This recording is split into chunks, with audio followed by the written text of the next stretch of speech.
kita ulang lagi ya.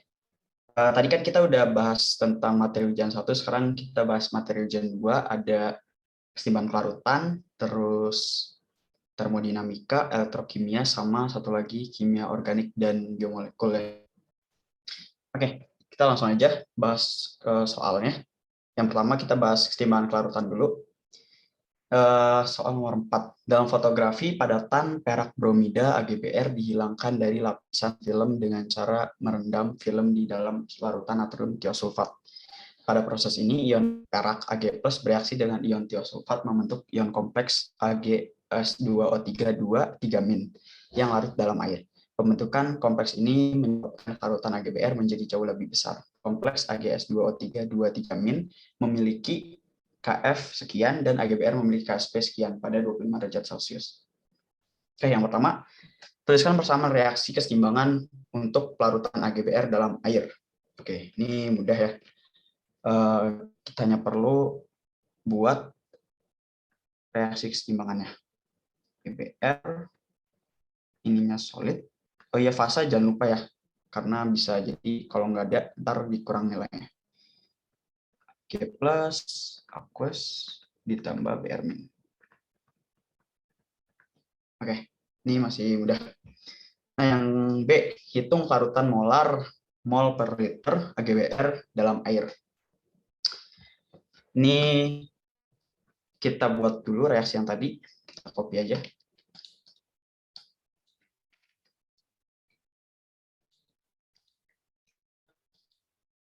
Nah, terus kita buat MRS juga, mula-mula reaksi seimbang. Di sini berkurang S, di sini bertambah S. S ini kelarutan ya. Oke. Nah, berarti di sini kita punya S, di sini S. Jadi kita punya Ksp itu sama dengan Ag+ kalikan dengan Br-. Itu sama dengan 5,4 kali 10 pangkat minus 13. Nah, di sini kan sama-sama S ya. Ini S kuadrat sama dengan 5,4 kali 10 pangkat minus 13. Kita dapat di sini S-nya itu sama dengan akar dari 5,4 kali 10 pangkat min 13. Ini kurang 1. Ya.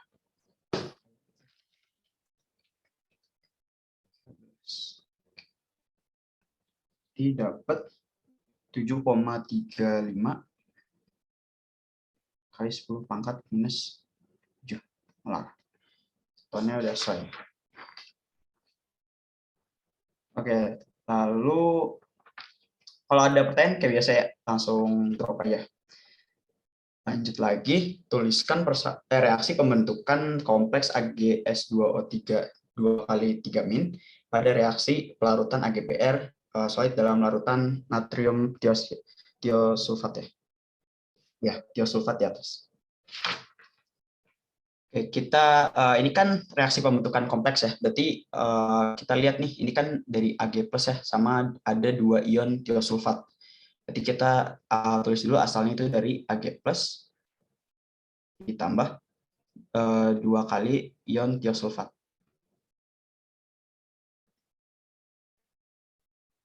Nah, ini jadi Ag S2O3 2 kali 3-. Nah, ini udah setara ya. Nah, ini kayak gini. Jadi kompleksnya itu bisa apa aja, kadang yang umumnya itu kan biasanya NH3 ya kita tahu. Nah, ini gantinya kayak tiosulfat gitu. Nah, lanjut yang terakhir ini, tuliskan reaksi total pembentukan AgS2O3 2 kali 3- pada pelarutan AgBr di dalam larutan Na2S2O3. Oke. Bentar. Oke, benar. Nah, tadi kan kita udah ada reaksi pembentukan kompleksnya ya.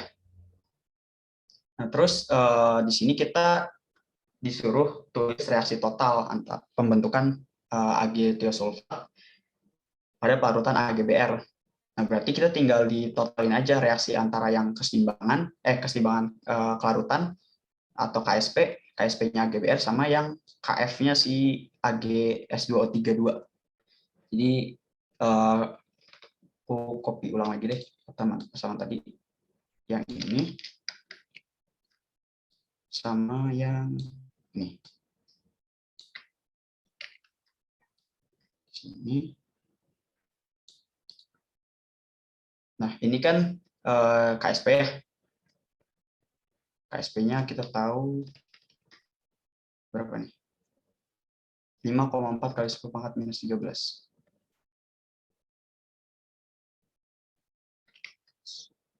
Terus KF-nya itu sama dengan 2 kali 10 pangkat 13.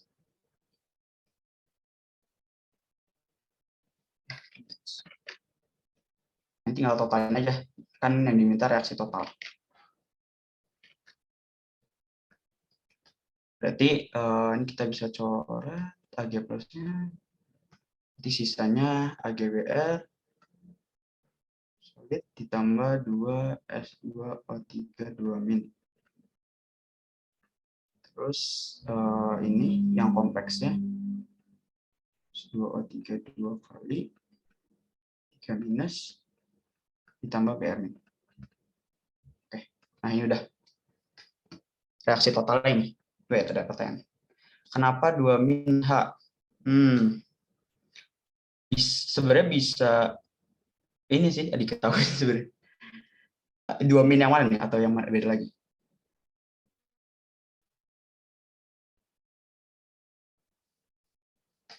Oke. Sebenarnya kalau misalkan nggak diketahui juga dari Na2S2O3 juga bisa dipisahkan kita kayak jadi 2Na plus 2Na plus sama S2O3 2 min. Atau dari senyawa kompleksnya juga kita bisa ini kan bisa tahu muatan si S2O3 itu berapa. Kita bisa lihat dari Ag-nya itu kan Ag plus ya, muatannya plus 1. Berarti S2O3-nya harus minus 4 kan, biar jadi minus 3. Jadi karena ada 2, berarti kita harus bagi 2. Jadinya minus 2, S2O3 2 min. Oke. Kita lanjut lagi. Hitung nilai kesetimbangan K reaksi total pembentukan Ag tiosulfat pada jawaban D. Oke. Nah, ini kan tadi ditotalin. Nah, kalau reaksi kesetimbangan ditotalin itu nilai K-nya itu bakal dikalikan gitu. Berarti di sini K-nya itu KSP dikali KF. Berarti K-nya itu ulang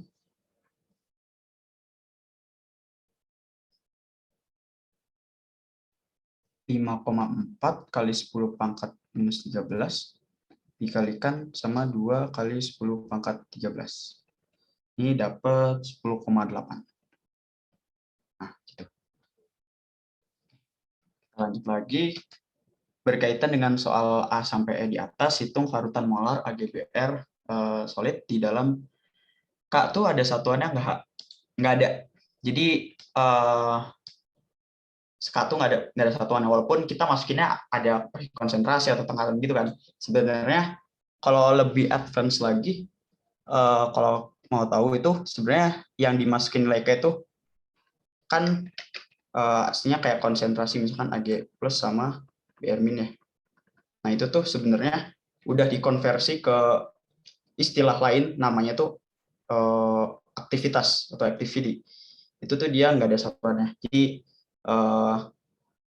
seolah-olah kayak nggak ada satuannya dari padahal sebelumnya ada gitu. Jadi intinya mah ya itu lebih advance lagi sih. Intinya nggak ada satuannya. Sorry kelewat. Na2 S2O3 Na-nya kemana ya? Nggak ditulis reaksi sama BR jadi NaR. Oke. Sebenarnya nggak perlu sih. Kenapa nggak perlu? Karena si Na itu bukan fokus apa ya reaksinya, bukan fokus kita dalam melihat reaksinya gitu. Kan ya Na plus itu ada di larutan tetap, cuman dia kayak nggak berinteraksi sama siapa-siapa karena kan dia terlarut kan di dalam ini. Fokus kita itu kayak apa ya? Yang terlibat langsung dalam reaksinya gitu loh. Di sini Na tuh nggak bereaksi sama siapa-siapa gitu.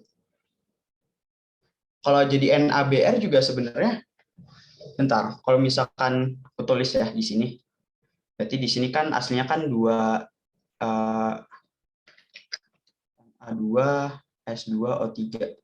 Berarti di sini juga harus ada Na plus gitu kan. Nah ini sebenarnya bisa-bisa aja tulis, cuman kayak apa ya, dia tuh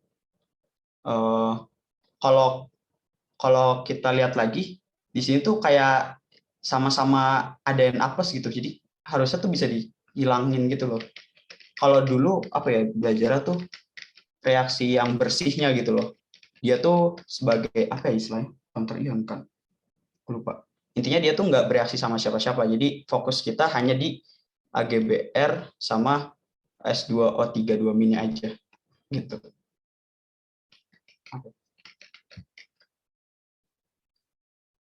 Oke, kita lanjut ke yang F.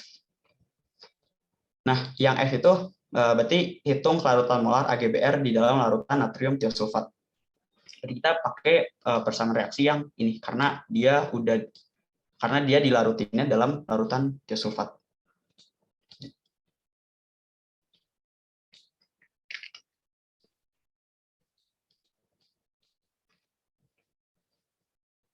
Nah, terus di sini konsentrasi awalnya itu 1,2 molar. Jadi kita di sini kita tulis mula-mula reaksi setimbang. Di sini 1,2 molar. Nah, berarti kalau untuk ngitung larutannya berarti kita tinggal di sini kurangin S min 2S ditambah S ditambah S. Jadi di sini jadi 1,2 min 2S menjadi S. Di sini kan kita udah tahu ya nilai K-nya itu sama dengan 10,8. Kita pakai cara keseimbangan lagi, cari lagi K-nya itu sama dengan Ag, konsentrasi dari Ag S2O3 2 kali 3 minus, terus dikalikan sama Br min, dibagi sama S2O3 2 min. Terlalu tanggung. Sama dengan 10,8. Oke. Nah, kita kurang panjang ya.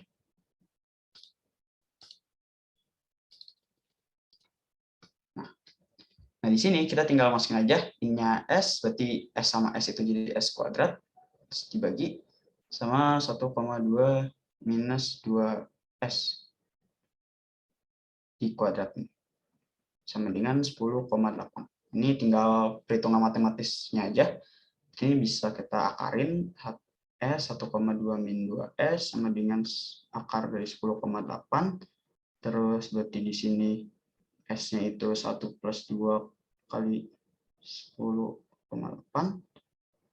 Terus sama dengan nanti 0,2 dikali sama 10,8. Oke, bener ya? Oke.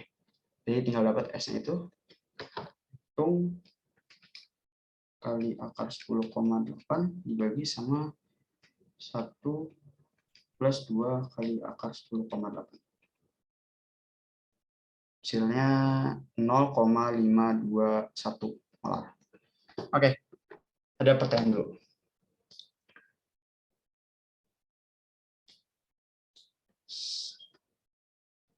Cara membedakan kapan pakai R0,02 dan kapan pakai R98,314.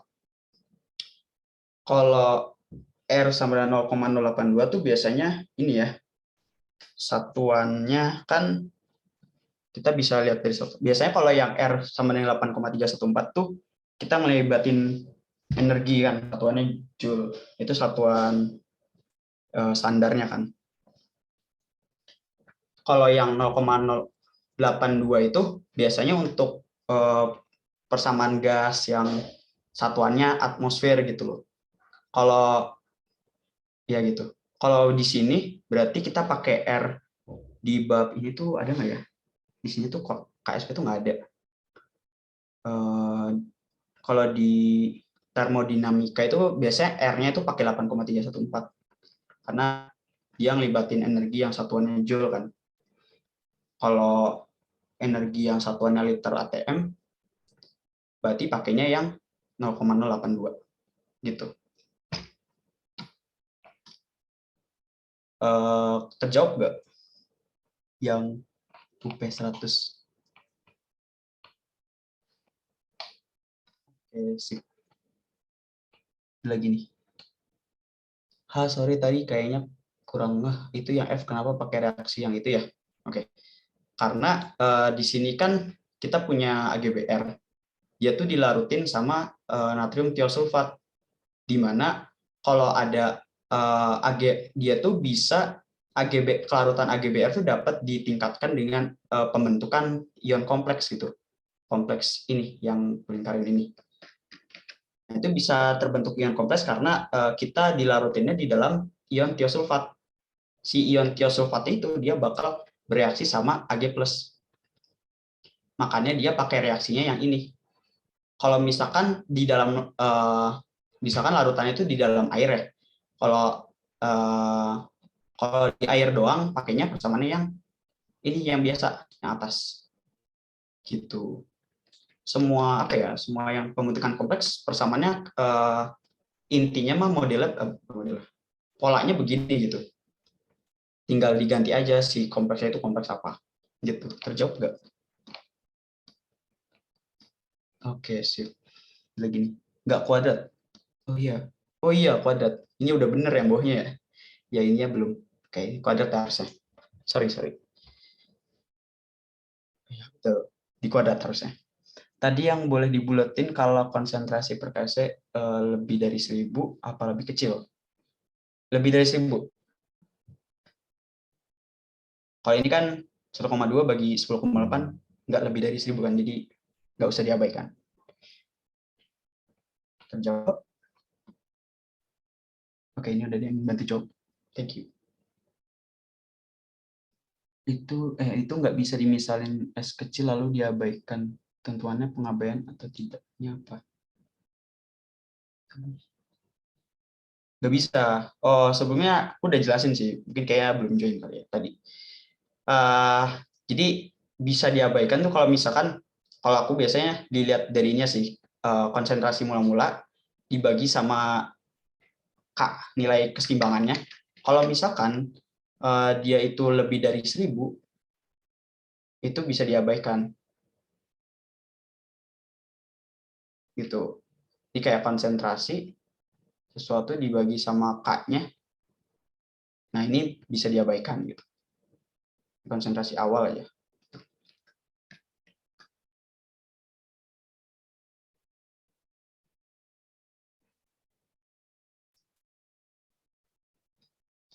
Satu koma dua per 10,8 lebih dari 1000. Kurang dari. Makanya dia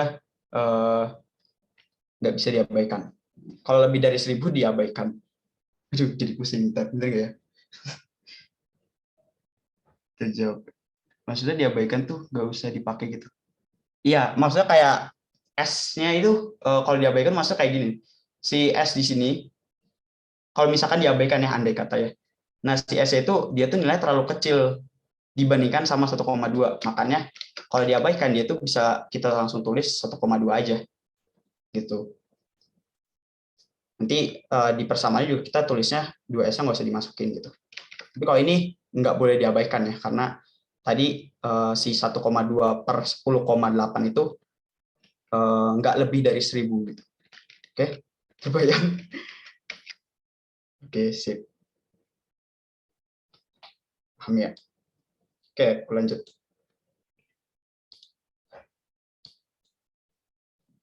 Oke, kita lanjut. Nah, ini nggak asing lagi ya soalnya. Ini soal yang kemarin kita kerjain. Oke, kita langsung bahas aja. Metana adalah senyawa alkana paling sederhana yang merupakan penyusun utama gas alam dengan kelimpahan yang tinggi. Akan tetapi, gas metana sulit untuk dimanfaatkan secara maksimal sebagai sumber energi dan karbon, karena sulit dicairkan pada kondisi temperatur dan tekanan normal. Salah satu cara untuk memanfaatkan gas metana adalah mengubahnya menjadi metanol. Nah, reaksinya seperti ini. Oke, yang pertama, hitung perubahan entalpi standar pada reaksi pembakaran sempurna 1 mol metana menghasilkan gas karbon dioksida dan air. Jadi di sini kayaknya banyak yang bingung nih, airnya ini liquid atau gas ya. Kita tulis dulu persamaan reaksinya. Reaksi pembakaran 1 mol metana. Berarti metana CH4 itu gas ditambah O2 itu gas menjadi CO2 gas tambah H2O. Nah, ini karena di sini dibilangnya itu air, maka kita ini harusnya liquid. Kalau gas itu, kalau dia dibilangnya uap air. Nah, uap air baru gas. Gitu. Oke. Ini kita setarain lagi, kita setarain ini. Ini C-nya 1 di kiri kanan, udah. Terus H-nya di kiri ada 4, di kanan harus ada 4, berarti kita kalikan 2, ditotalin O-nya ini ada 4 di kanan. Berarti di kiri harus ada 4 juga. Jadi di sini kali 2. Oke. 6 ya. Nah, berarti kita berarti hitung entalpi standar delta H reaksi sama dengan di sini udah disediain ya data entalpi pembentukannya. Kita bisa manfaatin data entalpi pembentukannya. Jadi kita pakai rumusan resultan dari data HF0 di produk itu dikurang sama delta HF0 di reaktan. Oke. Ini reaksinya ke ini. Oke. Terus berarti delta HF produknya itu kan ada CO2 ya. CO2 terus ditambah 2 dikali delta HF0 H2O. Kenapa 2? Karena lihat koefisiennya juga. Terus dikurangin sama delta HF0 CH4 terus ditambah 2 kali delta HF0 O2 gas. Oh yes, ini ditulis dulu fasanya.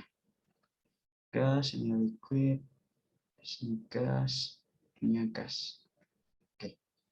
Ini tinggal masukin aja nih. Delta HF0CO2 itu ini ya, yang 393,5. Terus ditambah 2 dikali delta HF0H2O liquid yang ini minus 285,8 terus dikurangin sama delta HF0CH4 yang ini minus 74,8 ditambah 2 kali delta HF0O2 ini 0 ya. Ini tinggal hitung aja, nanti dapat delta H0 itu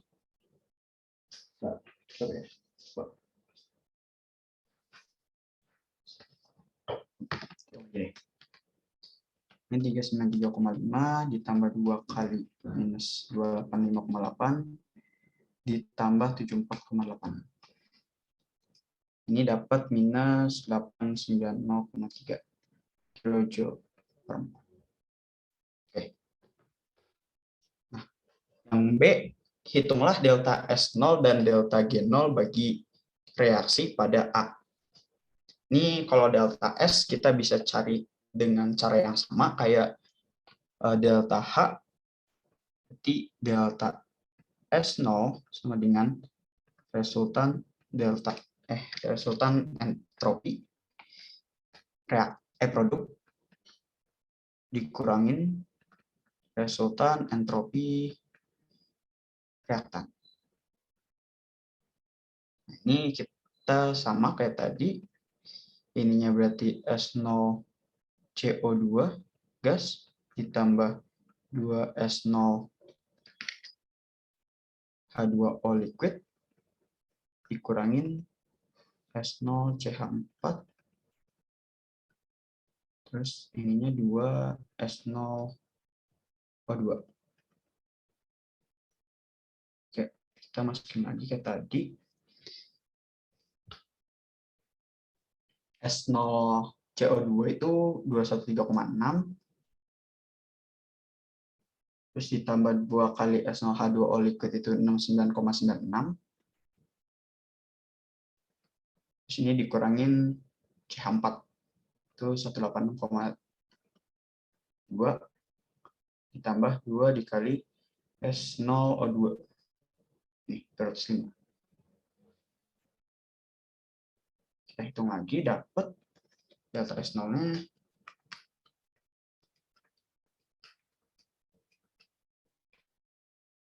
2 kali 200. Oke. Dapat minus 242,68 Joule per mol Kelvin. Oh ya, satuannya jangan lupa. Nah, biasanya yang suka kelupaan tuh ini satuannya. Ini tuh kilojoule, ini joule. Jangan keliru. Oke. Nah, selanjutnya kita nyari delta G0. Itu rumusannya delta H0 dikurangin temperatur dikalikan dengan delta S0. Di mana delta H0-nya itu minus 890,3 kilojoule per mol. Terus ini kita kurangin T-nya itu 298 ya.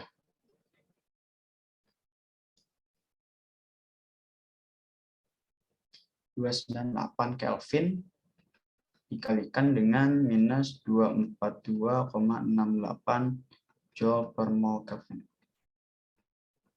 Jadi kita dapat, oh iya ini belum diubah satuannya, kelupaan. Jadi dikalikan 10 pangkat minus 3 kilojoule per mol Kelvin. Kita dapat delta G0-nya itu sama dengan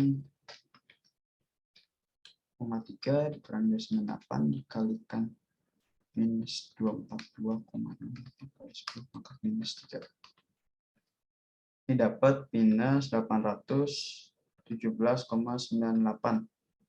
kilojoule per mol. Oke, ada pertanyaan.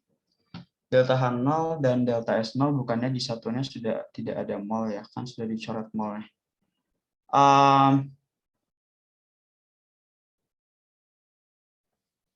Sebenarnya apa ya?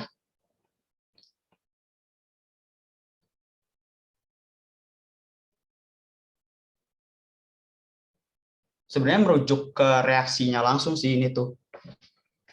Kan apalagi dia kan keadaan standar gitu kan, pembentukannya pasti pembakarannya itu kan pembakaran untuk 1 mol. Jadi delta H0 di sini tuh kayak satuan itu delta HC0 ya. Itu pasti kilojoule per mol. Karena itu untuk nunjukin kalau dia itu entalpi standar.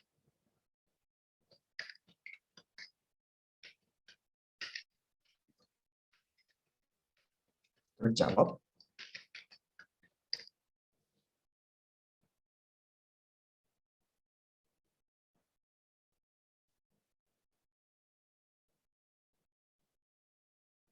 Oke, sip. Kita lanjut ya. Rumusnya semua produk min reaktan kecuali energi ikatan kan ya? Ya benar, jangan ketukar yang energi ikatan.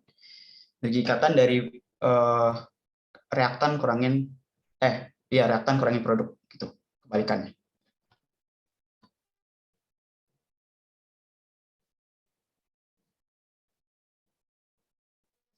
Kita lanjut ya. Ke C. Putus-putus. Sekarang masih putus-putus nggak? Oke, aman. Oke, kita lanjut ke yang C ya. Atau tadi udah terjawab belum yang rumusnya semua produk min reaktan kecuali energi ikatan? Oke, sip. Kita lanjut lagi ke C. Kurang kedenger. Oke, gue ulang ya.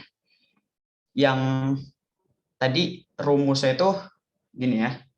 Kalau delta H0 itu bisa didapat dari resultan delta HF0 reaktan, produk, kebalikan jadi.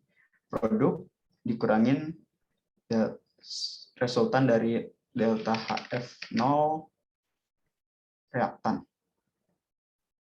Delta S0 itu juga bisa dicari dari resultan S0 produk dikurangin ini S0 reaktan. Delta G0 juga bisa dicari. Kalau misalkan ada datanya ya. Delta G F0 produk dikurangin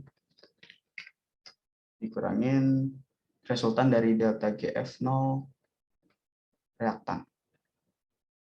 Nah, kalau energi ikatan kan delta 0 sama dengan resultan dari energi ikat reaktan dikurangin dari resultan dari delta energi ikatan produk gitu. Ini barangkali lupa.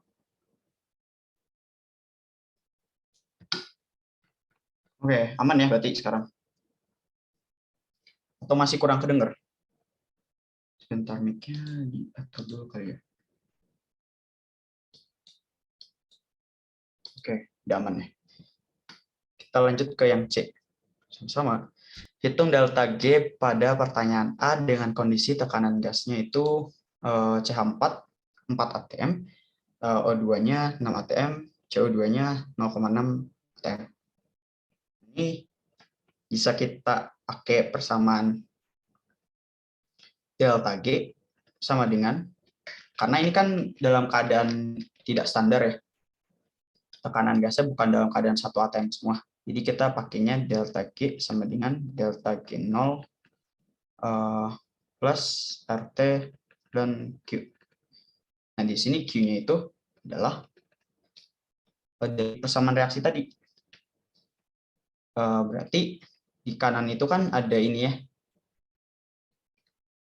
Berarti kita cuma masukin di produk itu PCO2 dibagi sama PCH4 dikalikan sama PO2. Ini dikuadratkan. Gitu. Berarti kita langsung substitusi aja. Delta G0 tadi kita udah dapat minus 817 980 ditambah 8,314 dikalikan suhunya itu 298 dikalikan ln PCO2-nya tadi di soal itu 0,6 dibagi CH4 itu 4 atm terus dikali O2-nya itu 6 dikuadratkan. Kita dapat delta G-nya itu adalah min 817,980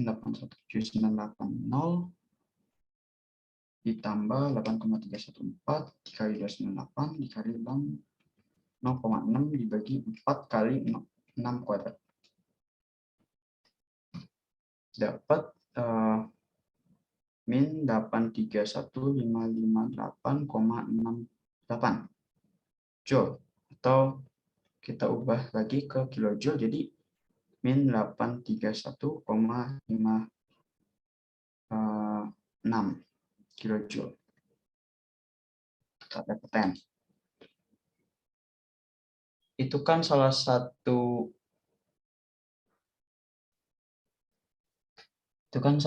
nggak diketahui ya, berarti emang nggak perlu kita masukin ke perhitungan. Maksudnya nggak diketahui tekan. Yang mana nih? Ini diketahui semua kok.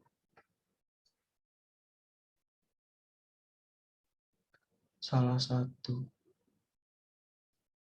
Oh iya, mungkin kira dimasukin ya. Ini enggak ya H2O. H2O itu liquid nggak masuk ke keseimbangan. Okay. Sorry, tadi O2-nya kuadrat dari mana ya? Dari persamaan ya, koefisien. Kan kalau keseimbangan itu kan dipangkatkan sama koefisiennya. Jadi C itu dipangkatin 1, ini pangkat 1, ini PCH4-nya pangkat 1, O2-nya pangkat 2. Oke. Tekanan nggak mempengaruhi liquid ya.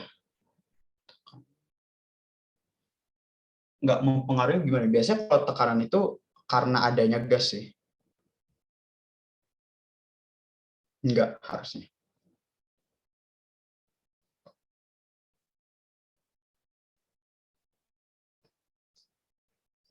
Mengubah volume kan kalau beda tekanan.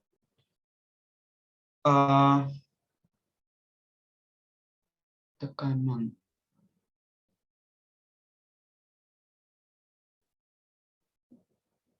Nggak mempengaruhi.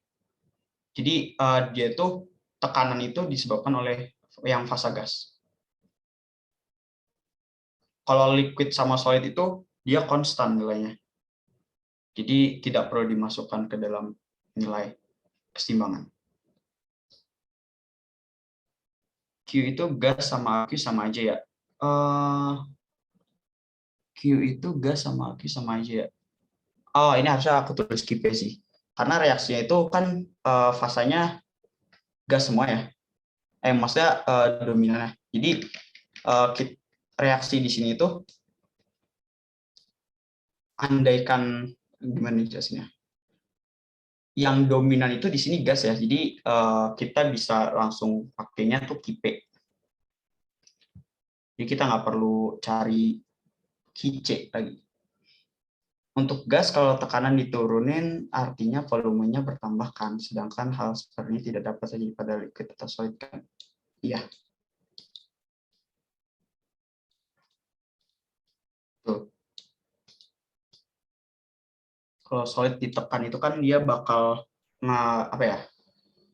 Dia bakal berubah bentuk, terdistorsi gitu. Jadi untuk volumenya kan hasilnya sama aja. Contoh yang pakai QC itu biasanya kayak apa ya, Kak? Biasanya kalau ada ini sih, ada aqueous gitu. Nanti biasanya itu pakainya QC.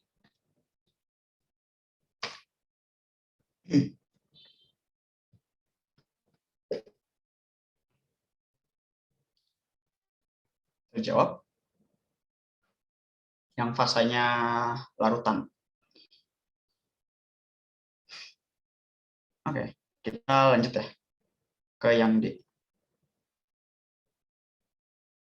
Oke, ini udah 2015, satu soal D ini dulu deh. Habis itu kita istirahat. Tuliskan persamaan reaksi pembentukan 1 mol metanol dan hitunglah delta HF0 metanol jika kalau pembakaran sempurna metanol menjadi gas karbon dioksida dan air bernilai sekian. Kita pertama disuruh tulis dulu persamaan reaksi pembentukan 1 mol metanol. Berarti kan reaksi pembentukan itu kan berasal dari unsur-unsur pembentuknya ya, yang ada di alam. Jadi metanol itu kan CH3OH.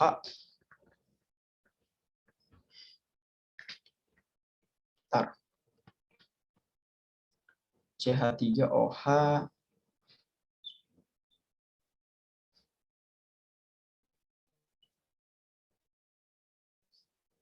karena sulit dicairkan pada kondisi temperatur dan tekanan normal, salah satu cara untuk memanfaatkan metanol adalah mengubahnya menjadi metanol.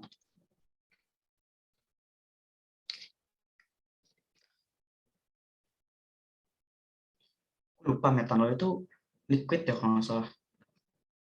Iya, sama etanol. Ya benar.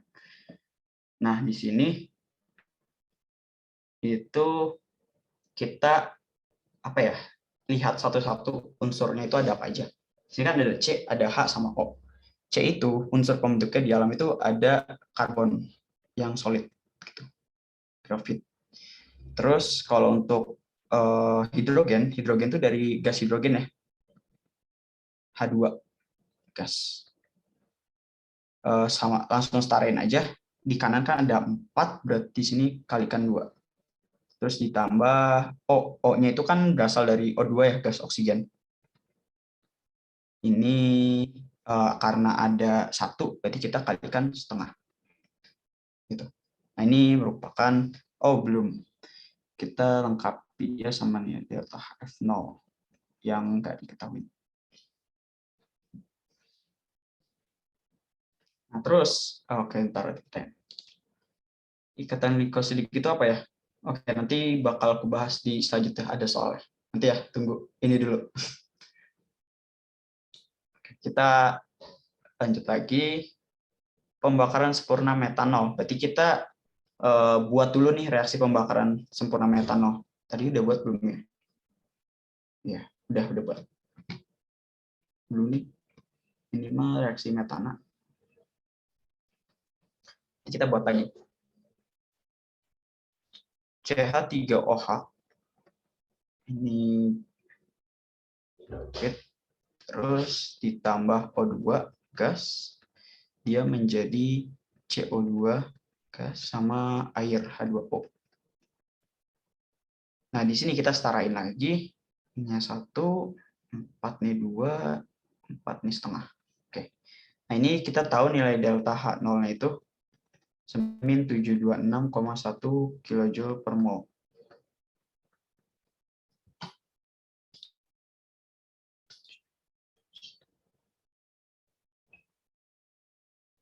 Setengah O2 CH4. Iya, bentar, salah kali. CH4.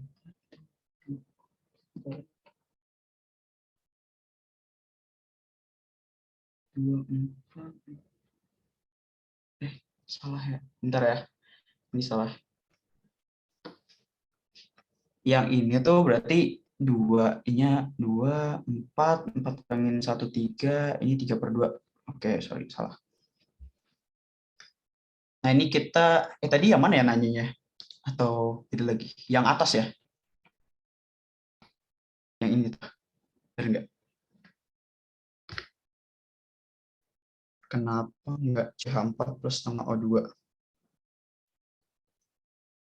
Bentar, salah hitung kah? C-nya 1, C di kanan 1, H-nya itu 4, di kiri, di kanan 4 juga. Di sini total O-nya 2, di sini 2, 4, ininya 2. Bener kok, 4. Bener.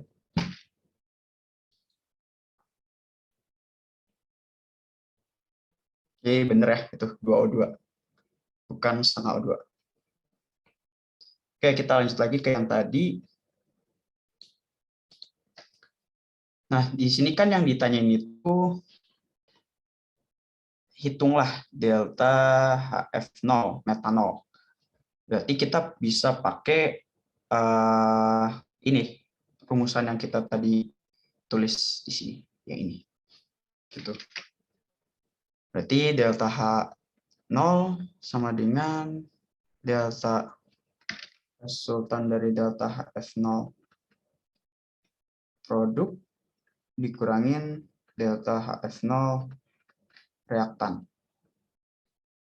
Ini tulis aja. Delta HF0 CO2 gas ditambah 2 kali delta HF0 H2O dikurangin delta HF0 CH3OH terus ditambah sama 3/2 delta HF0 O2 gas.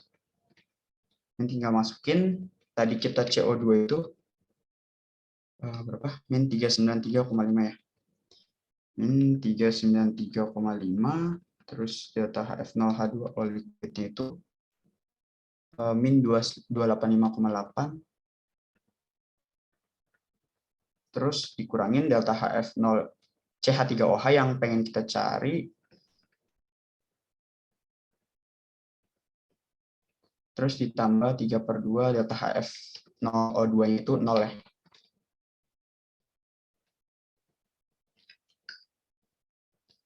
Nah, ini delta H0-nya kan kita tahu ya, ini min 726,1. Itu min 726,1. Nah, ini tinggal dihitung aja ya. Delta HF0 CH3OH-nya berapa? Oke, gitu. Kilojoule per mol. Oke, sampai sudah ada pertanyaan lagi. Yang DH enggak CH4, CH4. Oh, ini ya maksudnya ya. Yang ini, ada bukan? Ngeliat yang di atas ya. C plus 2H2 enggak CH4.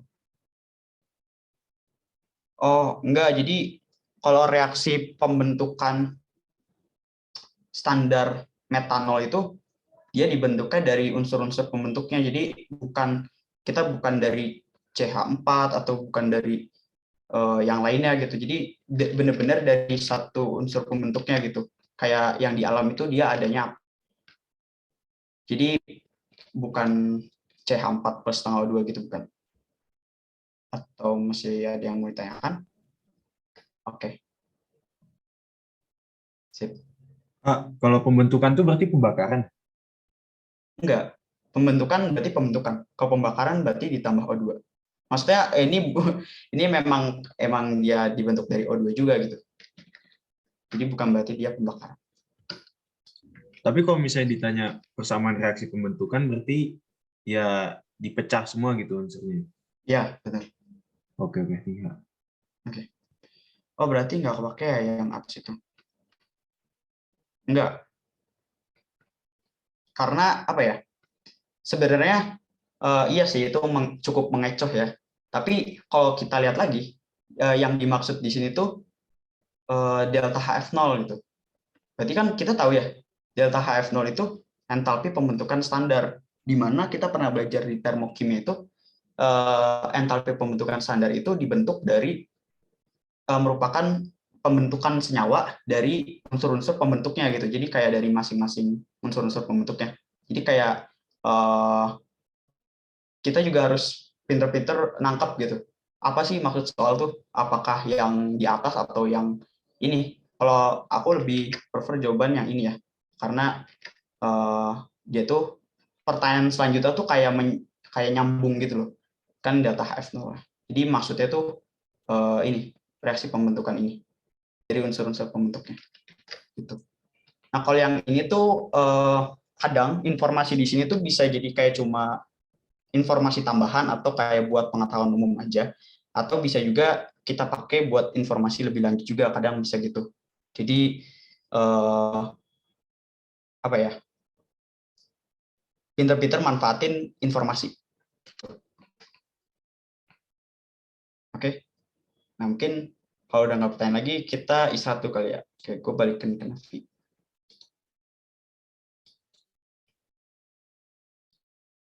Oke teman-teman, kita istirahat dulu ya, 5 menit.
Oke, Raha boleh dilanjutin.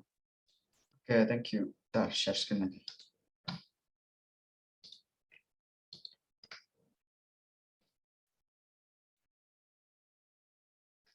Oke, ini udah kelihatan ya.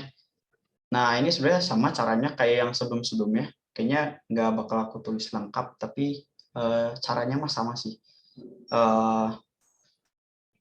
Kan kita cara tahu kespontanan reaksi itu kita bisa cari bisa kita lihat dari nilai delta G0-nya gitu.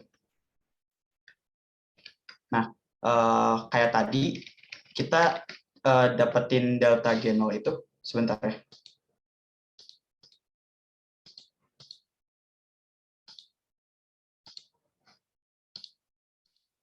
Oke, lanjut lagi, sorry. Jadi cara kita tahu dapetin delta G0 kan sebelum-sebelumnya kita juga udah cari nih delta G0 tuh bisa didapat dari delta H0 min T delta S0. Nah, berarti kita cari kayak tadi lagi. Emang soalnya agak nguli sih. Kalau nggak teliti paling berkurang poin kalau angka-angkanya. Tapi kalau cara udah benar udah dapat poin kok. Ini delta H0 dulu. Ini kayak tadi resultan delta HF0. Oh iya, ini hati-hati ya. Ini udah setara belum nih kira-kira? C0, H4 nih ya, berarti 2. Enggak. Ya. 1 C, oh di sini 1, di kiri 1. Ini udah benar, 2, 6. Berarti sini 3. Sini 3 ya. Delta HF0 produk dikurangin resultan dari delta HF0 reaktan.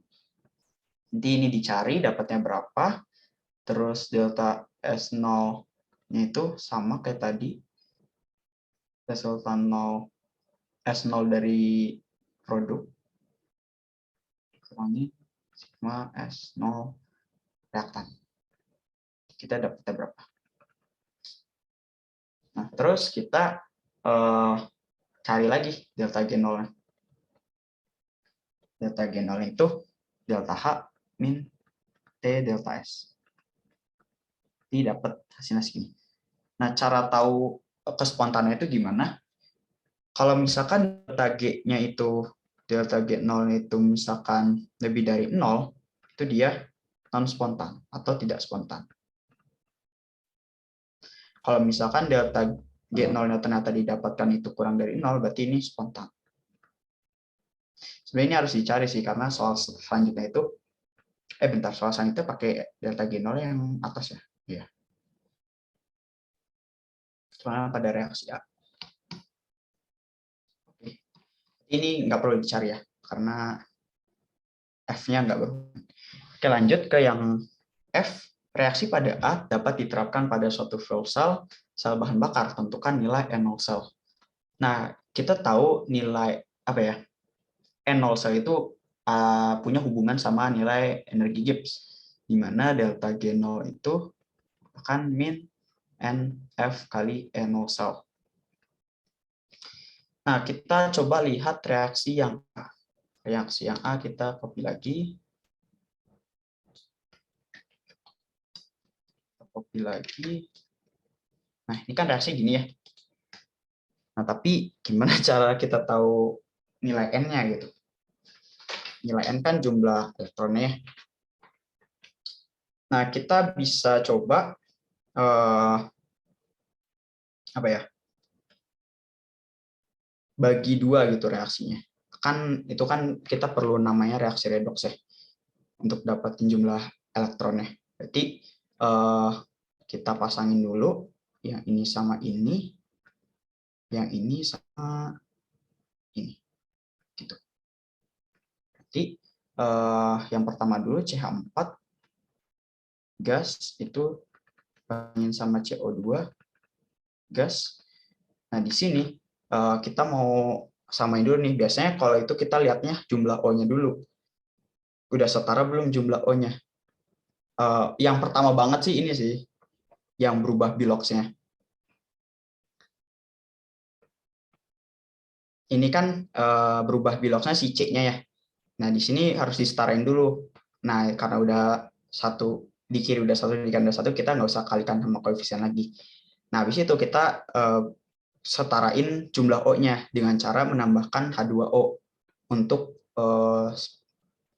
ruas yang O-nya kurang gitu. Jadi karena di kanan itu udah ada 2 O, berarti di kiri harus ditambah 2 H2O. Gitu. Oke.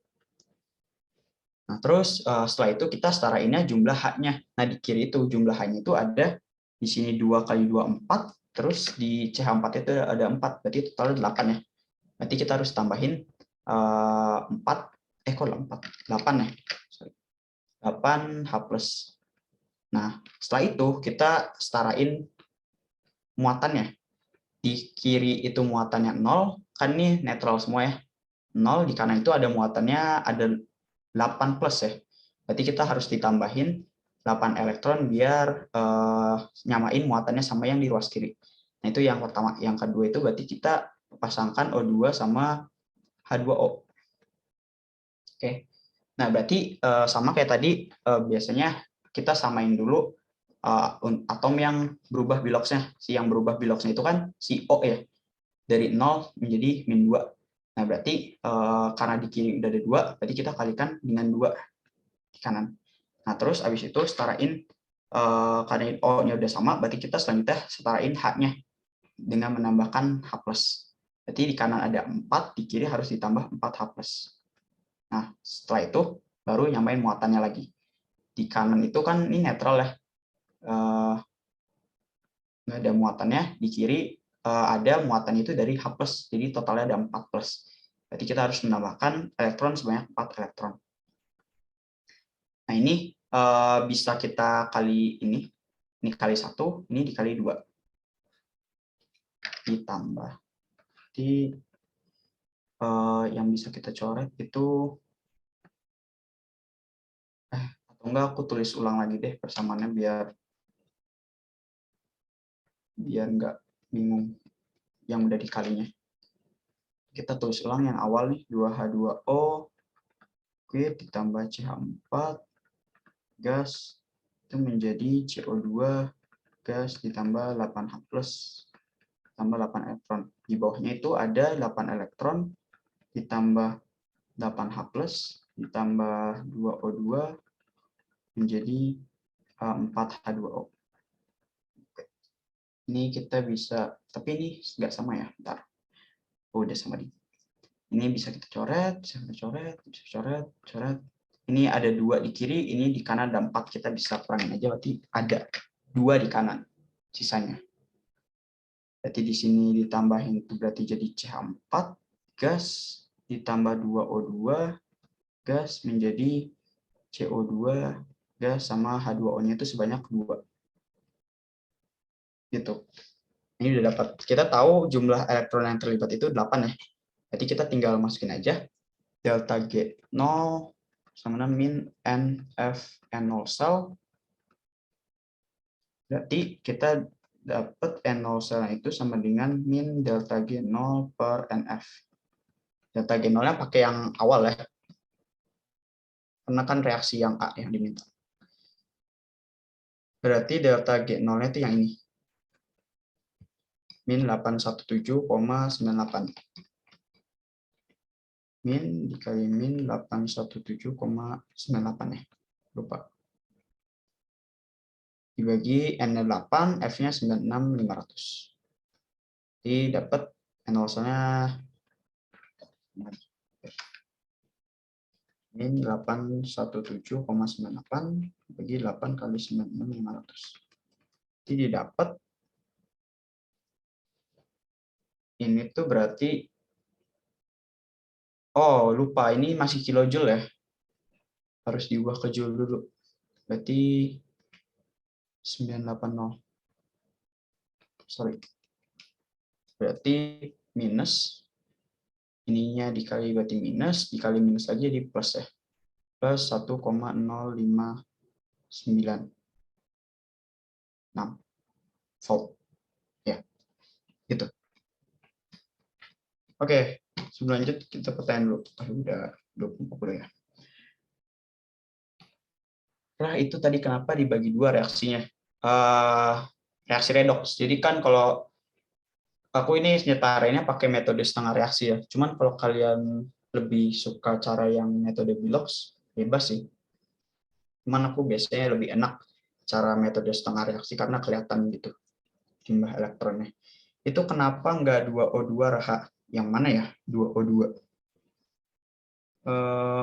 Maksudnya kita ambil dari sini gitu, terus kita taruh sini gitu.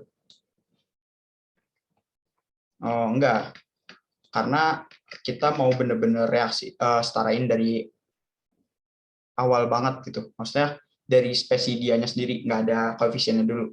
Jadi sebelumnya nggak usah dikasih koefisien dulu. Gitu. Soalnya nanti takutnya bingung. Jadi kan lebih enak kalau dikalikannya terakhirannya. Tambah H2O karena nggak punya tadi. Ya benar. Jadi kalau nggak ada O ditambahinnya H2O. Kalau nggak ada H berarti tambahnya H+. Kalau muatannya beda, tambahin elektron. Cara tahu N elektron yang terlibat 8 tanpa pakai setengah reaksi gitu, bisakah? Sebenarnya bisa sih, tapi aku lupa caranya. Pernah nyoba, tapi kayak apa ya, bagiku membingungkan, makanya nggak aku pakai lagi gitu, cara itu. Tapi aku lupa sih. Aku tahu cara ini aja. Kenapa harus disetarain? Bagaimana tahu disetarain? Karena biar kita tahu jumlah elektron yang terlibat, kalau nggak disetarain, kita nggak tahu jumlah elektron yang terlibat. Terus juga ini reaksinya redoks kan ya. Reaksi redoks tuh apa ya? Nggak semudah menyetarakan kayak reaksi umumnya pada biasa gitu. Pada umumnya. Gitu. Oke, jawab. Kita lanjut lagi ya. Udah sisa 20 menit lagi.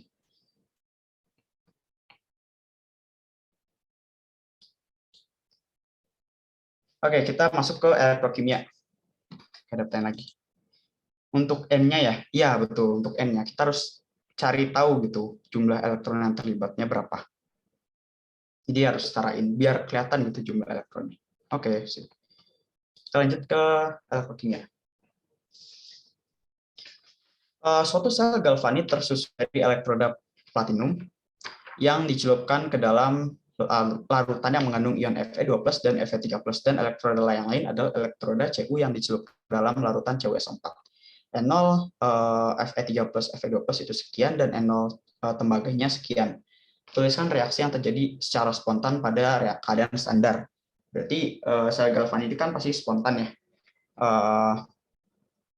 Berarti yang kita harus tahu nih mana yang tereduksi, mana yang teroksidasi. Kalau kita lihat dari data potensial reduksinya, berarti di sini si Fe itu dia kalau dipasangkan sama Cu, dia bakal tereduksi karena dia nilai potensial reduksinya lebih tinggi. Berarti di sini kita tulis yang reduksinya itu Fe3+ hapus menjadi Fe2+. Terus yang oksidasinya itu Cu solid, jadi Cu2+, terus ditambah 2 elektron. Ini langsung kali 2, ini kali 1. Nah, ini reaksi selnya itu berarti totalnya ya. Jadi di sini 2 Fe3+, terus ditambah Cu solid, menjadi 2 Fe2+, terus ditambah Cu2+. Oke, pertanyaan apa nih? Konsep menentukan mana yang reduksi sama mana yang oksidasi tadi gimana? Oke, kita lihat data potensial reduksinya gitu. Kan semakin tinggi, apa maksudnya semakin positif atau semakin besar nilai potensial reduksinya itu dia yang mengalami reduksi. Jadi yang paling kecil itu dia yang oksidasi. Gitu. Ini reduksi. Dilihat nilai potensial reduksinya ya. Yang lebih besar itu berarti yang mengalami reduksi, yang lebih kecil itu berarti yang mengalami oksidasi. Gitu. Konsep, oke, thanks. Reduksi katoda. Ya, reduksi katoda.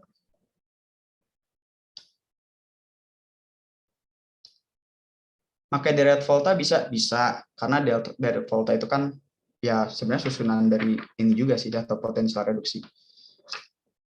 Kalau hafal lebih bagus, jadi tahu mana yang. Tapi dari sini juga udah bisa sih. Oke, lanjut ya. Hitung N0 cell tersebut. Nah, N0 cell berarti kayak yang udah pernah aku kasih tahu itu berarti N0 yang zat reduksi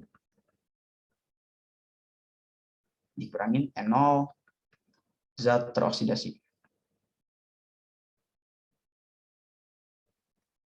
Oke. Nah, berarti N0 zat reduksinya itu, yang tereduksi itu kan si Fe ya, berarti kita masukinnya 0,77 dikurangin sama 0,34. Hasilnya itu 0,43. Oke, kita lanjut. Hitung potensial sel tersebut pada 298 Kelvin jika sekian, konsentrasi sekian. Ini polanya sama kayak soal yang tadi. Ini bukan dalam keadaan standar, berarti kita pakainya S cell sama dengan N0 cell min RT, RT per NF ln Q ya. Dimana Q-nya itu dilihat dari ini, persamaannya ini. Berarti Fe2 plus dikuadratin, terus Cu2 plus dibagi sama, oke bentar ada yang salah nggak nih? Fe3 plus dikuadratin. Oke, ini tinggal masukin aja. N0 cell-nya kan tadi 0,43, terus R-nya itu 8,314, dikali 298, dibagi sama N-nya itu jumlah elektron yang terlibat itu 2 ya. Ini 2, kan udah dikali 1 kan sama aja 2. Ini 2 kali 9600 kali sama ln Q-nya masukin nih, Fe2 plus-nya berapa? Fe2 plus-nya 0,01 R dikuadratin, terus Cu2 plus itu 0,1 dibagi sama Fe3 plus itu 0,1 dikuadratin. Didapat SL-nya itu sama dengan 0,43 dikurangin 8,314 kali 298 dibagi 2 kali 96500 kali ln 0,01 kuadrat dikalikan 0,1 dibagi 0,1 kuadrat. Jadi didapatkan SL-nya itu plus 0,5187 volt. Oke, ada pertanyaan. Itu kan dikali 2 yang reduksi, N0-nya nggak dikali juga. Nggak usah. Nggak usah dikali juga ya kalau data potensial reduksi. Oke. N0Cu jadi negatif nggak? Kan reaksi dibalik. Nggak usah. Jadi sebenarnya kalian pakai apa ya? Nilai ini tuh nilai potensial reduksinya gitu. Ini negatif ini udah apa ya? Udah menandakan reaksinya udah dibalik gitu. Kebayang nggak? Kalian pilih salah satu aja sih. Apa kalau misalkan kalian lebih enak cari N0 cell yang pakai cara ini, atau enggak kalian pakai satu-satu reaksi gitu. Jadi N0-nya tuh di sini kita punyanya 0,77 ya. Di sininya berarti N0-nya itu dibalik nih. Min 0,34 volt. Berarti ini totalnya itu kan berarti sama aja. Ini kan. Totalnya ini 0,77 min 0,34 gitu. Jadi pilih salah satu aja. Hati-hati jangan ketukar gitu. Maksudnya kalau pakai yang rumus yang ini, ya pakainya data yang diketahui aja gitu. Oke. Oke. Itu taunya CUS sama FeAQ dari mana ya? Dari ininya, sel galvaninya. Di sini kan diketahui ya. Tersusun dari elektroda PT yang dicelupkan ke dalam larutan yang mengandung ion Fe2+ sama Fe3+. Terus elektroda lain, elektroda Cu, yang dilarutkan ke dalam, dicelupkan ke dalam CuSO4. Gitu. Jadi yang sebenarnya dari data ini juga kita bisa tahu kan, oh si Fe3+ berubah jadi Fe2+, Cu2+ berubah jadi Cu. Gitu. Kapan yang anoda tukeran sama katoda ya? anoda tukeran sama katoda. Mungkin kalau misalkan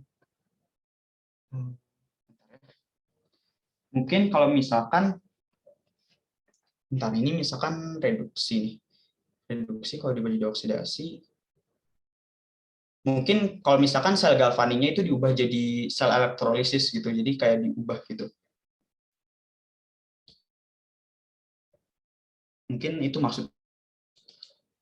Tahu yang mana solid sama aquanya?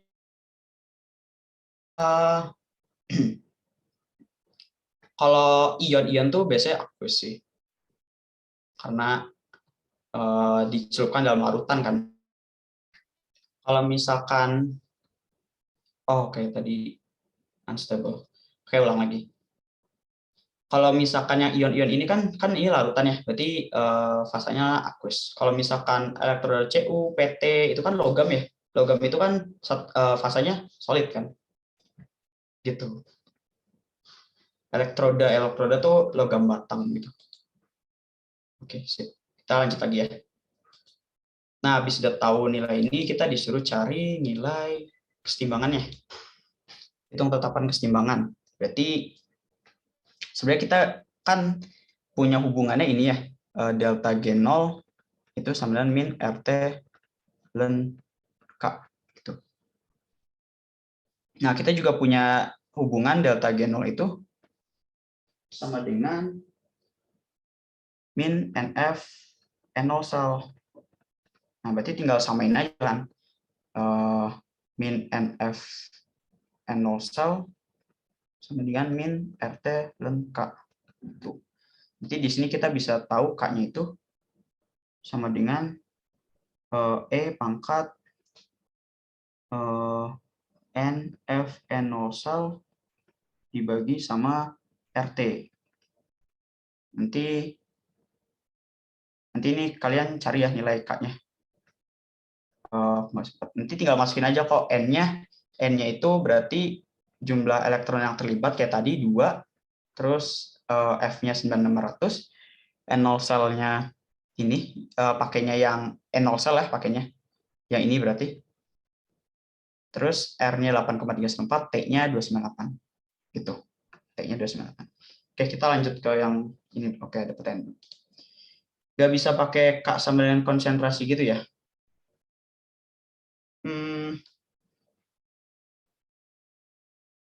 Nggak bisa, soalnya kita nggak tahu dia itu konsentrasinya berapa pada saat setimbang.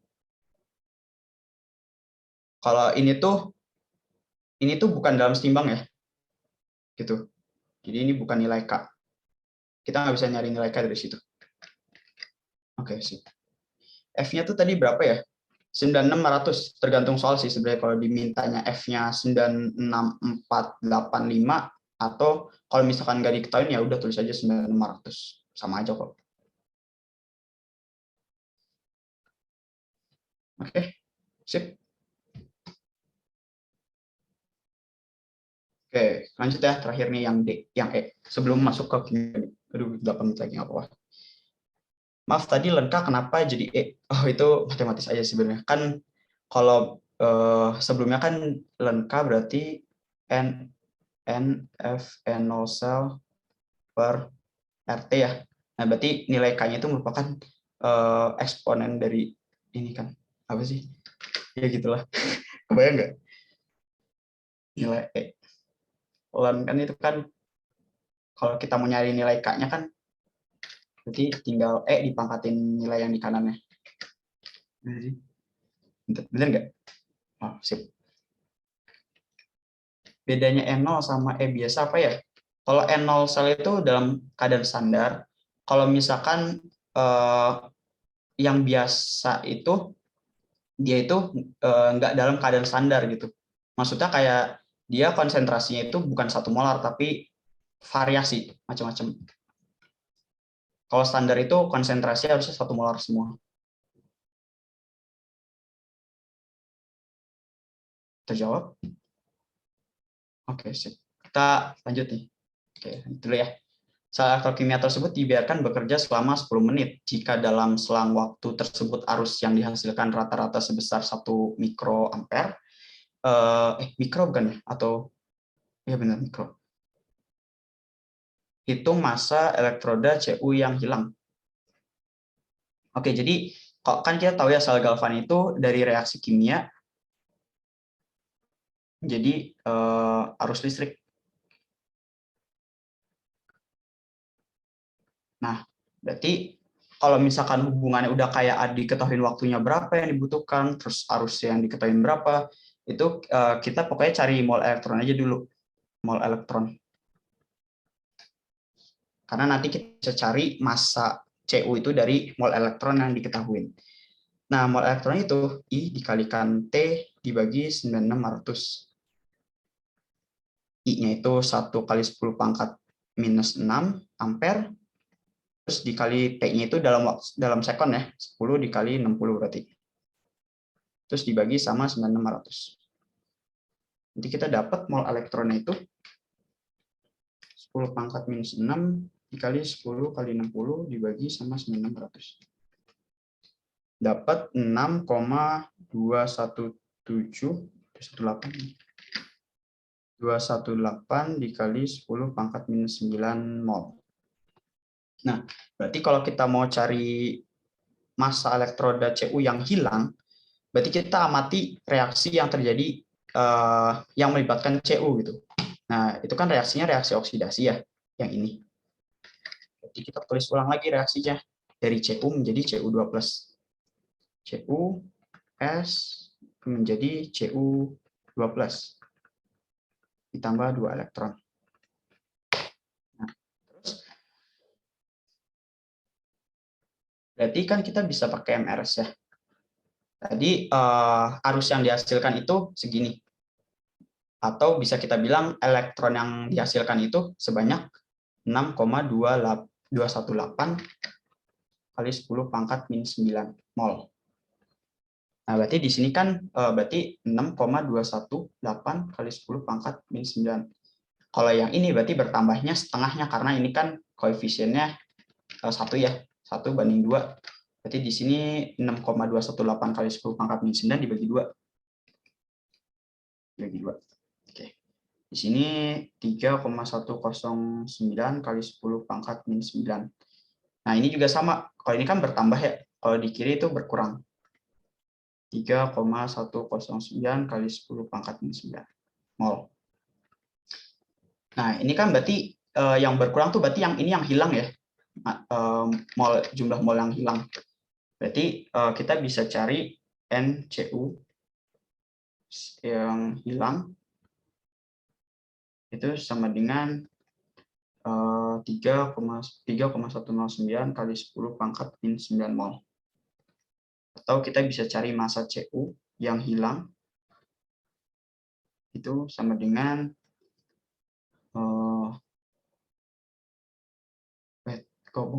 N dikali massa molarnya mR. Berarti 3,109 dikalikan 10 pangkat minus 9 dikali sama MRCU berapa? Lupa. Bentar.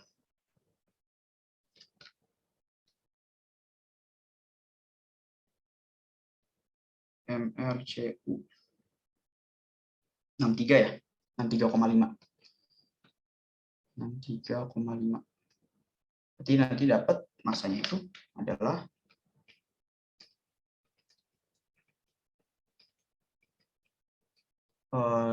di bawah aja deh. 1,974 kali 10 pangkat minus 7 gram. Oke, gitu. Gitu ya. Jadi ada pertanyaan dulu nih. Kalau misalnya dalam ujian tidak diubah ke E tapi tetap dalam len boleh? Nggak boleh. Maksudnya gimana? Yang D, nomor D.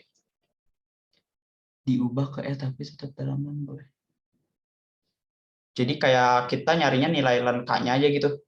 Atau gimana? Oh, nggak boleh. Karena yang ditanyain itu kan nilai K-nya ya. Kalau nilai len K-nya berarti ya belum selesai gitu artinya dia jawabnya.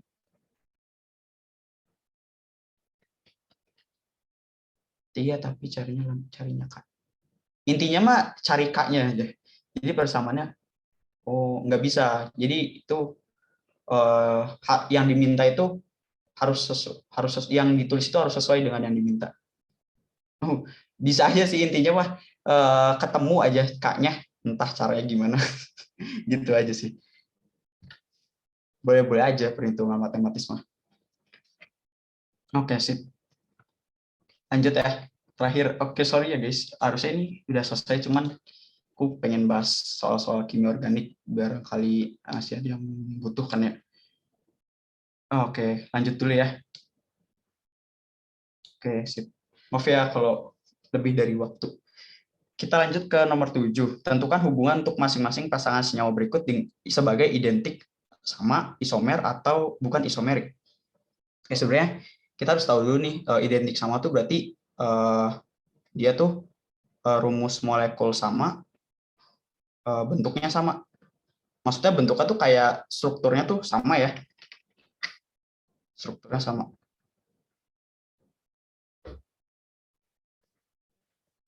Kalau isomer, dia itu strukturnya bisa beda-beda, tapi rumus molekulnya sama. Struktur beda-beda. Bisa beda. Struktur beda. Nah, kalau misalkan bukan isomerik, berarti bukan keduanya ya. Jadi dia rumus molekulnya nggak sama, strukturnya udah jelas beda. Nah, kalau di sini kita lihat, ini kan sebenarnya cuma dicerminkan saja ya. Ini posisinya di kanan jadi di kiri, ini yang di kiri jadi di kanan gitu. Jadi ini tuh kita bisa sebut dia tuh identik atau sama. Kalau rumus molekulnya kita tentuin juga sama harusnya. Karena ini kan nggak ada yang bertambahkan jumlah atomnya atau gimana. Oke, lanjut ke yang B. Nah, bentar, pertanyaan dulu atau enggak?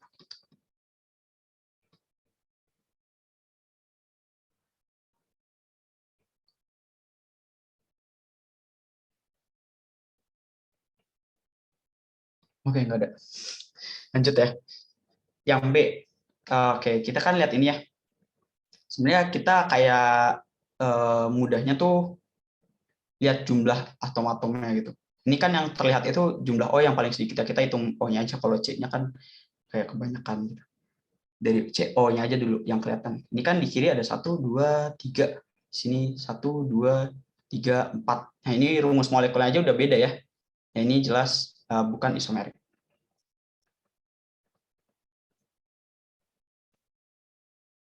Terus yang C ini dia itu kalau kita tentuin aja kali ya rumus molekulnya biar kebayang juga. Ini kan C-nya ada 1, 2, 3, 4. Ini C4, H-nya itu ada 3 tambah 2, 5, terus ini 7, ini 8 ya. 8, O-nya 2. Terus yang ini juga C-nya 1, 2, 3, 4. C4, H-nya itu ada ini 3, 4, tambah 3, 7, tambah 1, 8. C4, H8, ini O2. Ini sama ya rumus molekulnya. Nah, berarti dia tuh cuma bentuknya aja yang beda. Jadi si ibaratnya tuh dia tuh kayak ini dipindah ke posisi ini gitu. Ngebentuk ini. Jadi ini tuh isomer ya. Gitu. Oke, ada pertanyaan dulu nih. Oke.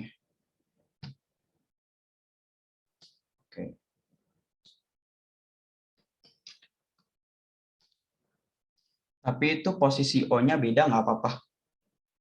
Posisi O-nya nggak apa-apa. Jadi isomer itu asalkan dia rumus molekuler sama, mau strukturnya beda kayak entah gugus fungsinya beda atau misalkan posisinya beda-beda gitu, asalkan rumus molekulnya sama gitu. Mau strukturnya beda berarti dia disebutnya isomer gitu. Bentar guys. Jadi pertanyaannya tertutup. Yang satu nempel H, satu enggak. Iya nggak apa-apa. Yang penting lihat dari rumus molekulnya aja sih. Kalau rumus molekulnya sama maupun strukturnya beda, yaitu tetap isomer. Oke, sip. Nah, lanjut terakhir nih yang sebenarnya ada satu soal lagi sih. Ini cuman nih yang terakhir di nomor ini. Nah, kalau kita lihat ini tuh sama kalau kita hitung jumlah unsurnya atau atomnya. Jadi ini tuh rumus molekulnya sama. Kalau kalian hitung ya, ini buat mempersingkat waktu aja, nanti bisa dihitung belakangan.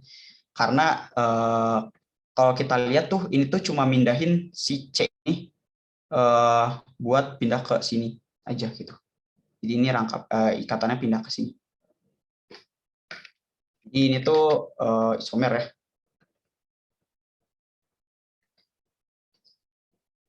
Oke, kalau udah pertanyaan langsung tanyain. Bentar, ini isomer. Bener nih. Oke, kita lanjut ya ke kimor yang berikutnya.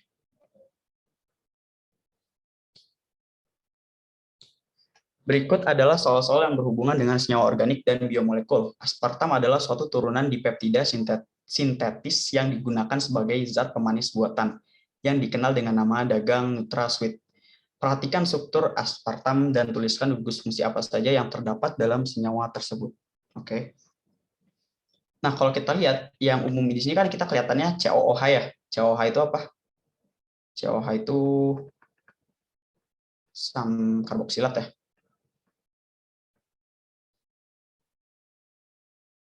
Terus di sini kita punya gugus ester nih. Ini gugus ester. Ester tuh R C O O R. Ini ester. Terus di sini ini gugus amina ya. N R2 itu gugus amina. Ada lagi tambahan, kalau ini kan kalau COOH itu kan asam karboksilat ya. Kalau CO ininya NH itu amida. Kalau ini amina, ini amida.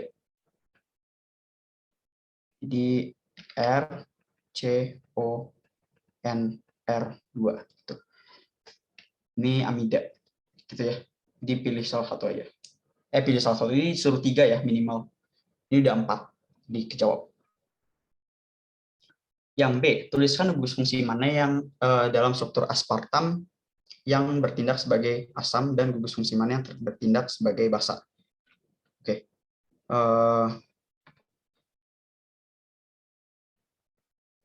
Terus dulu aja deh, nggak kelihatan soalnya.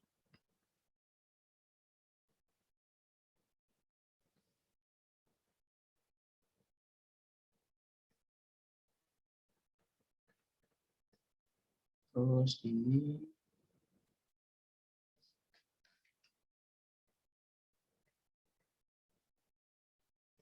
Nah, di sini kita kan udah tahu ya, ada gugus asam karboksilat.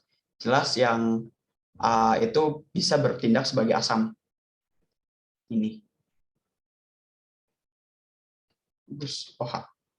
Terus kalau yang ini, dia tuh punya PEB ya. Dia bisa ngedonorin elektron. Dia tuh bisa bertindak sebagai basa juga.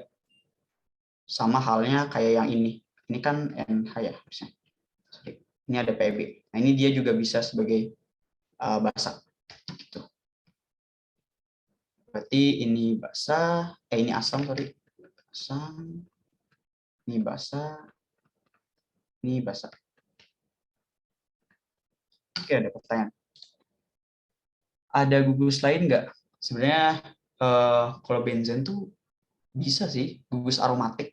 Bisa masuk ke gugus aromatik. Cuman kayaknya kita nggak sedalam itu. Ini gugus aromatik ya. Terus udah sih itu aja. Selain itu, benzen termasuk ya, benzen masuk gugus aromatik. Selain itu sama rumusnya gimana? Selain 4 itu, yang ada di sini kayaknya udah deh itu aja. Kalau ditanya kayak alkohol ester kan, ya jelas alkohol ngikatnya OH ya. Alkohol. Kalau ether tuh dia tuh H-nya diganti R lagi. Ini ether. Terus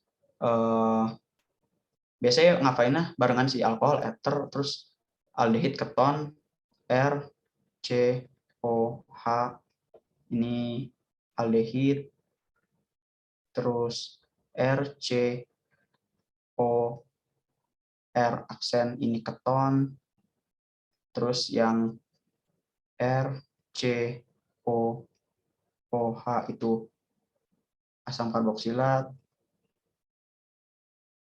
terus satu lagi RCOOR aksen, ini ester. Ini yang umumnya sih, yang umumnya. Kalau ester itu termasuk asam atau basa? Ester itu ester termasuknya kita nggak bisa bilang keseluruhan dia tuh asam atau basa ya, karena ada gugus-gugus tertentu yang dia tuh bisa bersifat asam atau basa. Tapi kayaknya kalau di ester yang dia bisa bersifat nggak kelihatan sih sebenarnya. Nggak bisa nentuin sih bisa masuk asam atau basanya. Habis ini mau request bahas DNA asam nukleik boleh nggak? Boleh, asal soalnya ada, belum nemu soalnya. Untuk ester yang di aspartam ini gimana? Ester kayaknya enggak deh, karena dia tuh apa ya, si O di sini tuh dia nggak punya hidrogen, nggak punya atom hidrogen yang bisa ngelepas H+ asam gitu loh, sama nggak punya tendensi buat kayak donorin elektron kayak si N gitu menurutku ya. Atau mungkin kalau ada jawaban lain mungkin boleh sharing-sharing. Jadi bukan dua-duanya kah? Dua-duanya enggak sih menurutku.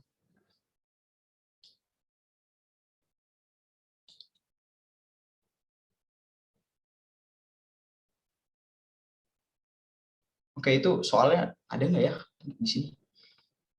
Oke, nggak ada nih. Ya, nggak ada. Kalau nemu soalnya boleh dong di-share. Atau nanti aku contoh aja lah soalnya. Aspartam dapat bereaksi dengan metanol. Kita lanjut dulu ya. Takutnya kemalaman. Aspartam dapat bereaksi dengan metanol dalam suasana asam menghasilkan senyawa turunan metil ester aspartam. Gambarkan struktur produk reaksi antara aspartam dengan metanol dalam suasana asam tersebut. Nah, kan ini kan terbentuk ester ya. Ester itu terbentuknya dari asam karboksilat ditambah sama alkohol. Contoh reaksi umumnya gini deh. RCOOH ditambah R aksen OH, itu dia jadi RCOO R aksen gitu. Jadi dia ngebentuk ester tuh kalau ada asam karboksilat sama alkohol. Nah, berarti kita gambarin struktur reaksi aspartam dengan metanol. Jadi kita gambar lagi nih.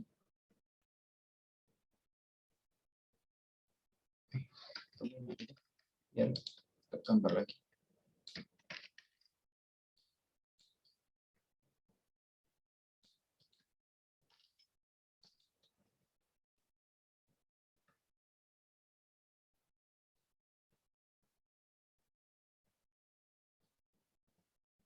Nah, ini kan berarti ditambah CH3OH, dia bakal masuknya ke sini ya.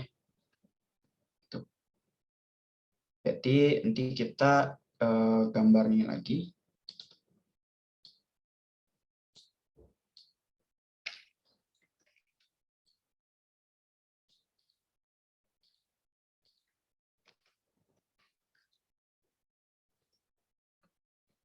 Jadinya masuk tuh gugus antoksidanya. OCH3 gitu. Ini nama reaksinya esterifikasi. Sering banget. Kayak yang D, ini sukrosa adalah zat pemanis alami yang terdiri atas senyawa glukosa dan fruktosa yang berikatan alfa 1,2 glikosidik. Lingkari pada struktur sukrosa tersebut mana yang glukosa, mana yang fruktosa. Oke. Perbedaan jelas antara glukosa sama fruktosa itu cincinnya ya. Kalau glukosa itu cincinnya 6, maksudnya kayak ngebentuk segi 6 gitu. Kalau fruktosa itu yang 5 gitu. Jadi di sini tuh ini glukosa, ini fruktosa. Gitu. Nah, ikatan glikosidik itu apa? Ikatan glikosidik itu ikatan antara dua monosakarida. Jadi atau enggak glikosidik itu antara dua OH, antara gugus, bentar, gue lupa. Kan awalnya itu ini digambar dulu ya.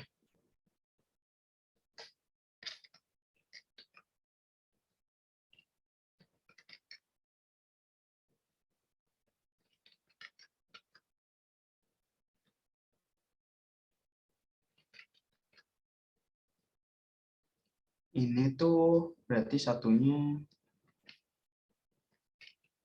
gimana sih? Intinya sih kalau misalkan ada dua monosakarida berikatan, dia tuh disebutnya ikatan glikosidik. Kalau di sini tuh dia tuh ininya nomor 1 di glukosa, karbon nomor 1 tuh di sini, ini 2, 3, 4, 5, 6. Kalau di fruktosa itu dia di nomor 2, yaitu di nomor, ini kan 1 ya, satunya di sini, 2-nya di sini, terus 3-nya di sini, 4-nya di sini, 5-nya di sini. Nah, berarti dia berikatan tuh di 1,2 gitu. Kalau sukrosa membentuk berapa sisi ya? Berapa sisi apanya nih? Sisi itu apanya? Kayak aku kurang tahu sih maksudnya. Penomoran aturannya bagaimana ya? Nah, itu dia. Sebenarnya dari yang dekat sama O-nya gitu loh. Kalau ini kan O-nya di sini ya. Nah, yang berikatan sama dia itu satunya di sini. Gimana jelasinnya? Karena strukturnya itu kan kayak awalnya tuh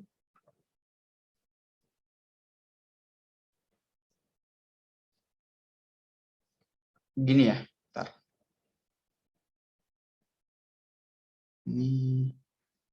Ini awalnya bisa alfa, ini beta. Ini OH.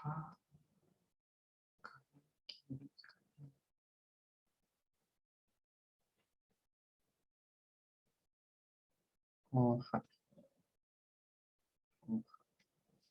Nah, itu dia tuh nomor 1 di sini. Pokoknya yang 6 itu kayak dia tuh bukan berada di cincinnya gitu kalau yang glukosa. Satunya itu, pokoknya yang nomor 1 itu ada di sebelah O yang nggak nempel sama C lagi. Jadi satunya di sini, kalau yang glukosa. Kalau yang fruktosa, dia sama nih, simetris. Di sini ada C, di sini juga ada C. Jadi salah satunya bisa.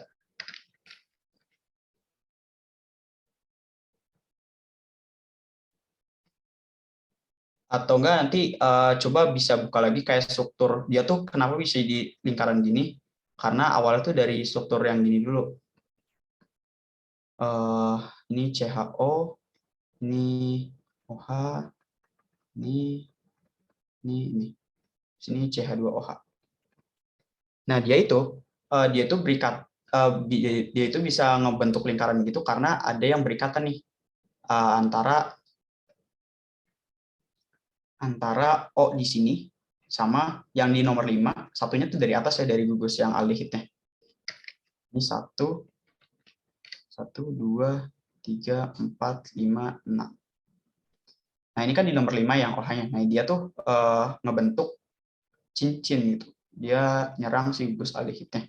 Nanti intinya dia kayak ngelingkar gitu. Nah, nomor 1-nya tuh akhirnya ada di nomor sini gitu. Itu emang susah sih bayangnya. Cuman kalau inti pertanyaan di sini cuma lingkarin doang struktur sukrosa, mana yang glukosa, mana yang fruktosa. Gitu. Ingatnya kalau fruktosa itu 5 ya, cincin ngebentuk segi 5 gitu. Kalau glukosa 6. Oke, unsur-unsur selanjutnya takut kemaluan. Unsur-unsur apakah yang menjadi penyusun utama biomolekul? Karbohidrat, lemak, protein, dan asam nukleat. Kalau karbohidrat itu dia tersusun dari monosakarida ya, yang paling terkecil ya. Monosakarida itu kayak glukosa, fruktosa, gitu. Kalau lemak itu dia dari asam lemak sama gliserol.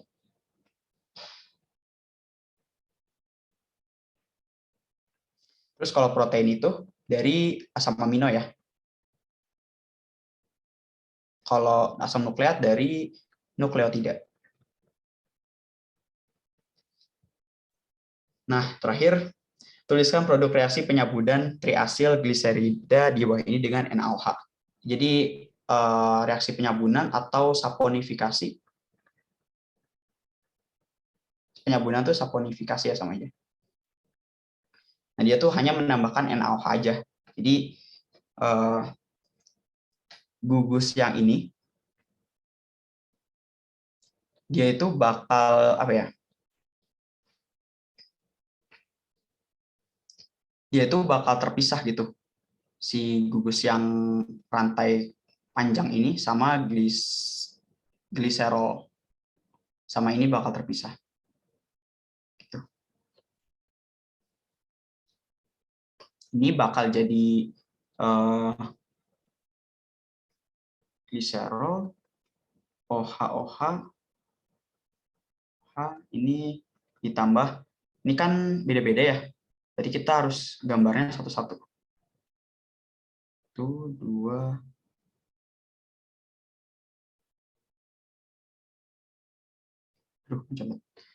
ini di sini jadi O, Na, terus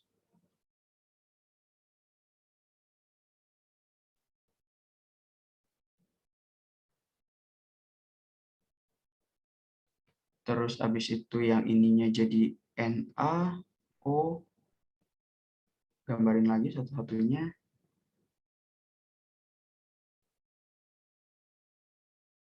Ini sorry kalau salah, intinya mah ngikutin rantai yang ininya ya. Na, O, terus 2, 3, 8, 9, 10, 11, 12, 13. Nah, itu ya. Nah, gitu sih produknya. Produknya ada 4. Iya, produknya ada 4. Kalau dia cuma dihidrolisis kayak ditambahin H2O itu berarti Na di sini tinggal diganti H aja semuanya. Gitu. Oke, kita kayaknya ke soal yang request dulu nih DNA. Kali ada yang pengen ini. Kita selesai berapa ya? Kemalaman.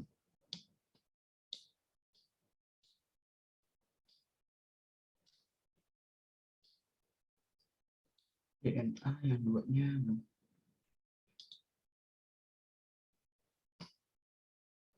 nomor 2. Oke. Oke.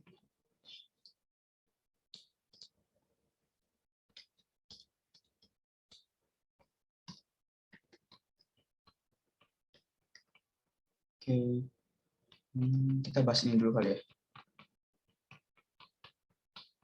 Oligopeptida RYLGY. Oke.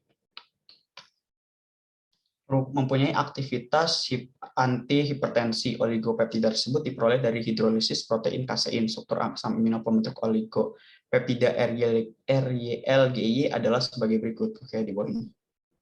Berdasarkan gugus samping sulfat, tuliskan asam amino hidrofobik dan asam amino yang bersifat basa. Oke.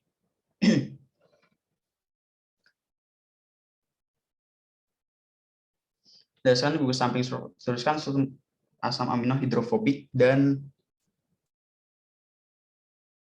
oke. Isi. Ini yang bagian DNA aja kan atau semuanya? Kayaknya takut kemalaman jadi DNA aja kali ya sesuai yang diminta. sorry.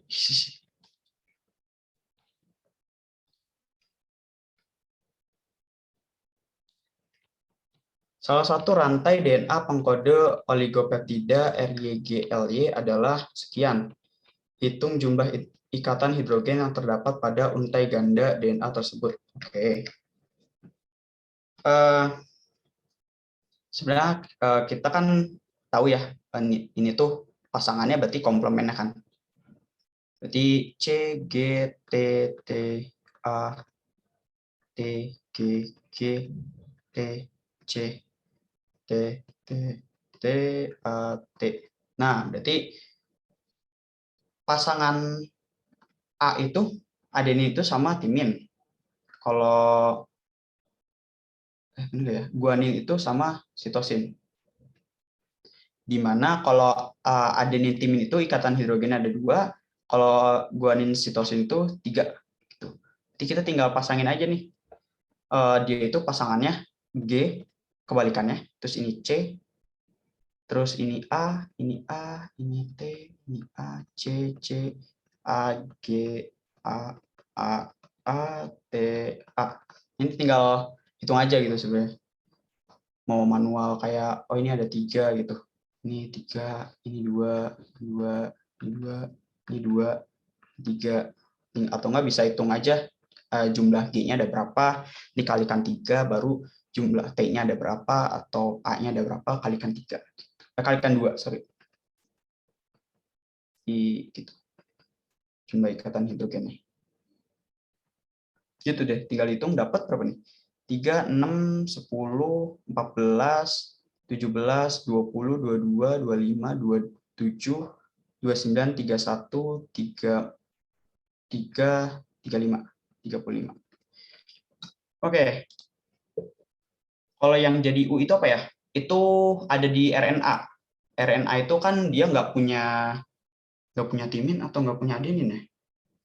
Nggak punya timin, dia digantinya urasil. Ya, benar, dia nggak punya timin, jadi penggantinya urasil itu di RNA. Oke, kayaknya kita udah dulu kali ya, soalnya udah ngaret 30 menit. Jadi, atau bentar yang tanya.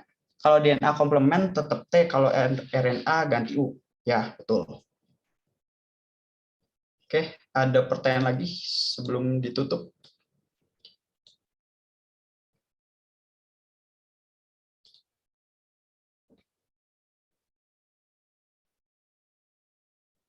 Yang tidak kejawab, apakah ada kunci jawabannya? Aduh, sejujurnya aku belum buat kunci jawabannya sih. Nanti boleh deh kalau mau tanya PC aja. Bukan PC, di grup juga boleh nanya. Di situ ada tutor-tutor juga. Untuk U2 Kidas kemarin ada solusinya nggak ya? Kebetulan belum buat. Tapi kalau kalian mau lihat itu ada FMIPA itu buat pembahasannya. Gitu. Oke? Udah ya? Nggak ada pertanyaan lagi? Di infokimnya juga ada. Ya, iya nggak tahu aku lupa. Oke, thank you guys udah join. Aku balikin ke Navi. Jangan lupa istirahat.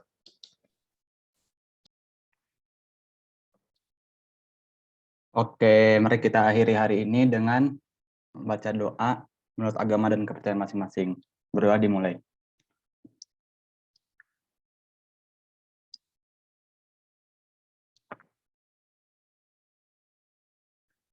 Baik, berdoa dicukupkan. Makasih buat Raha dan makasih juga buat teman-teman yang udah datang. Semangat ya buat kalian semua. Semangat guys, P-nya. Jangan lupa berdoa, jangan lupa tidur. Sama-sama.